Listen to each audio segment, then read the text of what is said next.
Yo, what is up, guys? And we are back for another video on Dragon Ball Z Dokkan Battle, and what I want to do today is go over Explosive Chain Battle. So as you can see,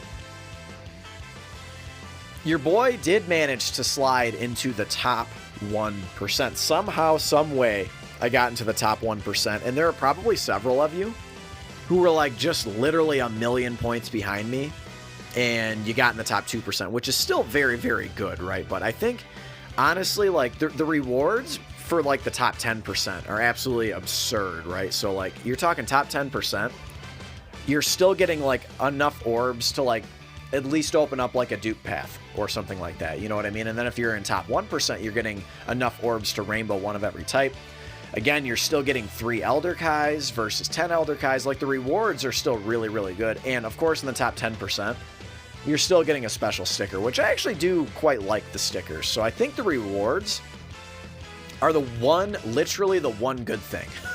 Literally the one good thing about Explosive Chain Battle. What I want to do today is go over why Explosive Chain Battle sucks, and actually, instead of just complaining about it, I'm going to offer some solutions. So these are kind of my top 5 biggest problems I have with Chain Battle, and again, solutions that I think are very simple, straightforward. So I think we can go ahead and just hop into the list here. This is one of those videos where, number one, let me know what you would do before we even get into the video. What would you do?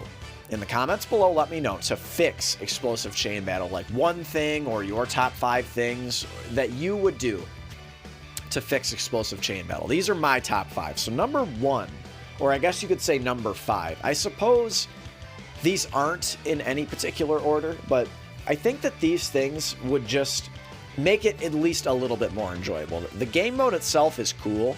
It's like, at least it's something different, right? It's not just bubble popping, right?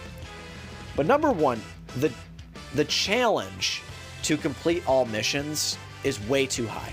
Way, way, way too high, especially when you were using these little dinky categories and very, very selective units. Like, if you didn't pull in Gogeta, I don't know, man.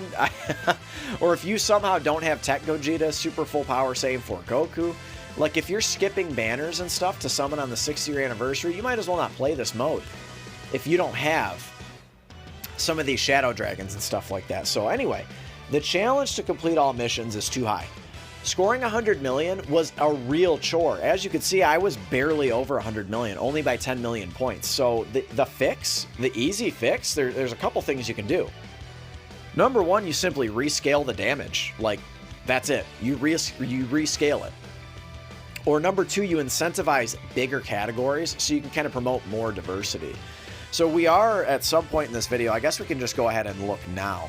But like, bruh, like some of these, like, let's check this guy out, Sonic.exe. So yeah, that's what I figured. This seemed to be the optimal setup. So you have Tech Gogeta and his SSR rainbowed, Super Full Power Save for Goku and his SSR rainbowed.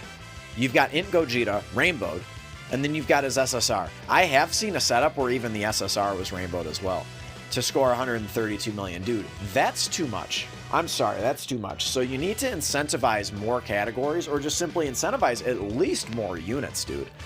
Because you incentivize 7 units, I mean, you're not doing anything different.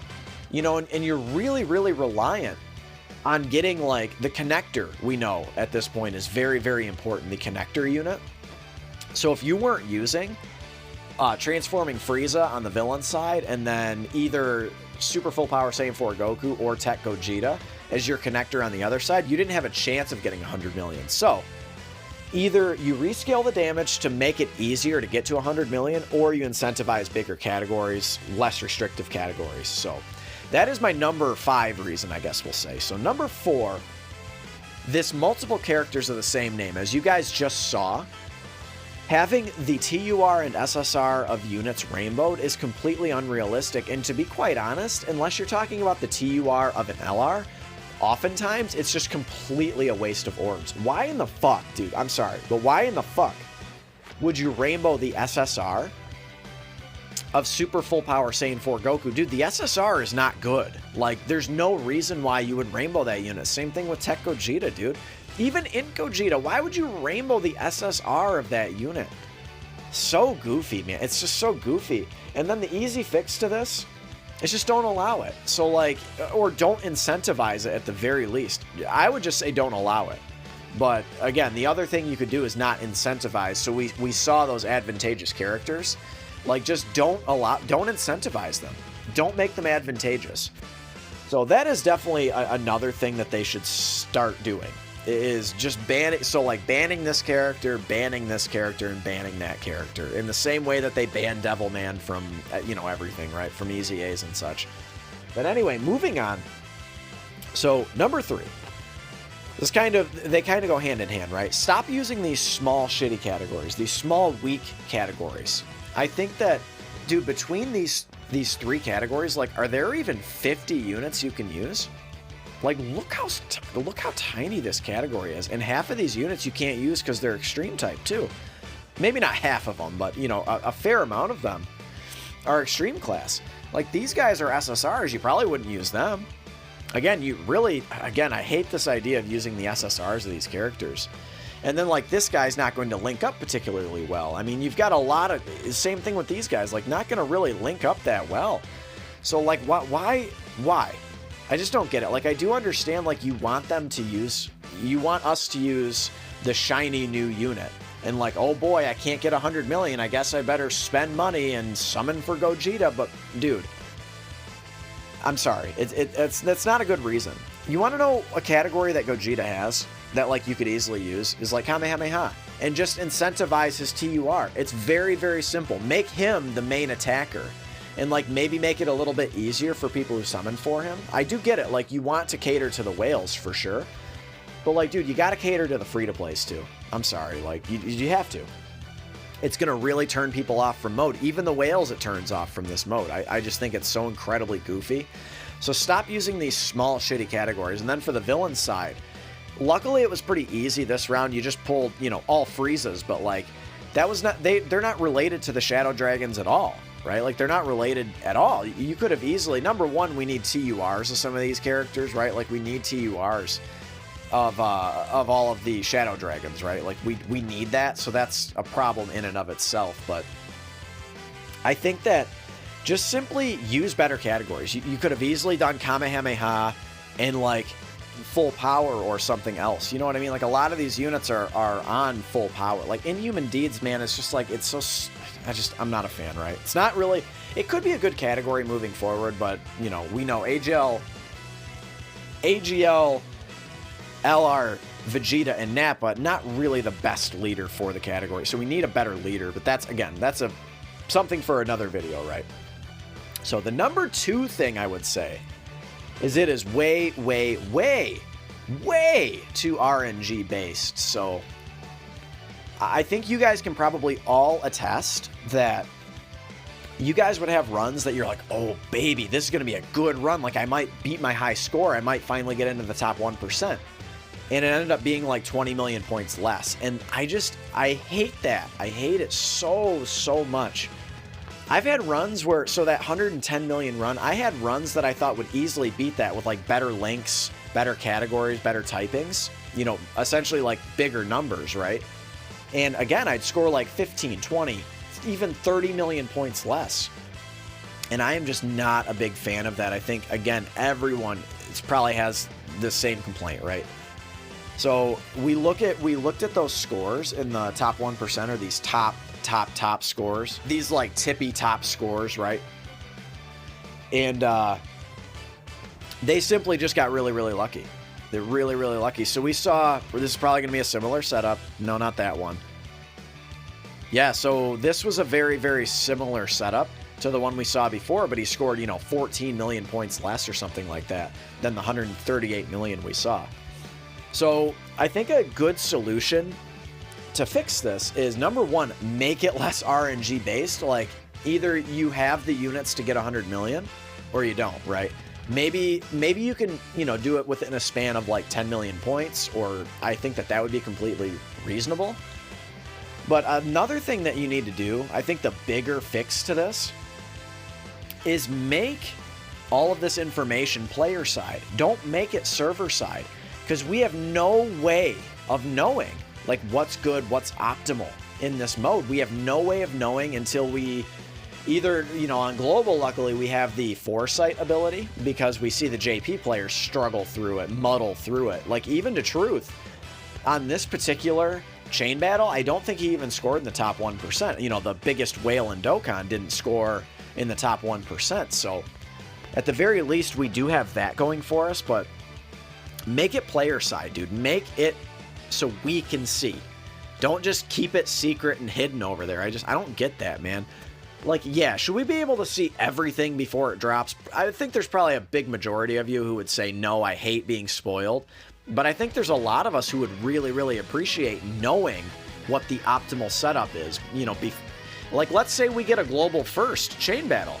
I mean, we're going to be the ones who are muddling through it, right? And I guarantee you that is going to happen at some point. So that is my number 2 thing. So make it player side. The optimal units and the optimal chains, make it player side, not server side.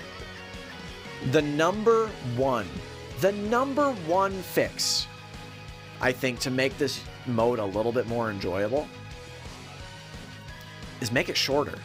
This mode is way too long. Dude, 7 days of this torture is too much. It's like Chinese water torture, dude. It's literally like getting waterboarded for 7 days straight, dude. Like, it is so rough. So you have to get all of the rewards, to maximize everything, you have to run it 5 times a day. And we all know that after the first run, the next 4 runs are trash. So you have to do, you have one real shot of getting over 100 million or getting into the top, you know, whatever percent, whatever your goal is, top 1%, top 5%. You have one chance per day, unless you start spending stones, which I would not recommend. Just, you know, accept your L if you can't get into the top, at least top 10%. Or if you can't get into the top 1% and you're in the top 10%, I would just say take your L and just walk away, because it is not worth it, dude. I mean, again, you're talking about 10 extra pieces of equipment, and like, it's not like you're getting more dragon stones, right? You're literally just missing out on a few elder kais, I guess, and a few orbs. But if you're in the top 10%, you're good. But I can't tell you, man, there have been several chain battles where I've been sitting and sitting and sitting, top 1% the whole entire time, and then the very last day I'll get overtaken, and I can't beat my high score. And like, sure, that's a me problem, right? Like, I don't play the mode enough. I don't use all 5 stones for reset to try to optimize and maximize. Like, I just don't, right? I don't think it's worth it. So yeah, maybe that's a me problem. But dude, if you made this mode 3 or 4 days, I think that is, like, could you imagine if World Tournament was a fucking week long, dude? No, definitely no one would play it. No chance people could grind it for a week straight.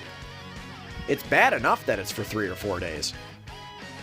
But I think if you made this mode 3 or 4 days, that would be a very, very happy medium.